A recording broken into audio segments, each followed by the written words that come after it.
कि भारतीय जनता पार्टी और वसुंधरा सरकार हो या मोदी सरकार, वो तो ये कहते हैं कि हाँ, गौ हमारी माता है,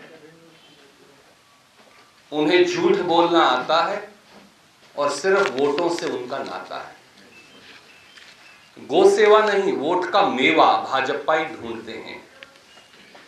और इसलिए हम आपके समक्ष जो तथ्य लेकर आए हैं वो वाकई में दिल दहलाने वाले हैं। श्री आदित्यनाथ व भारतीय जनता पार्टी ने उत्तर प्रदेश को भीड़ तंत्र, गुंडई व अराजकता के हवाले कर दिया है।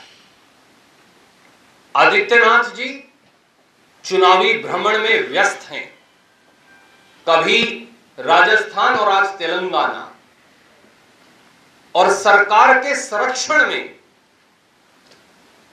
गुंडे और भीड़ तंत्र के लोग कानून के रक्षकों पर हमला बोल उनकी हत्या कर रहे हैं।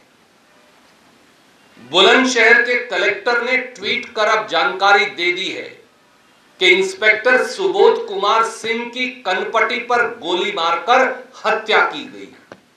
यह एक सुनियोजित षड्यंत्र था। जब कानून के रक्षक ही भीड़ तंत्र के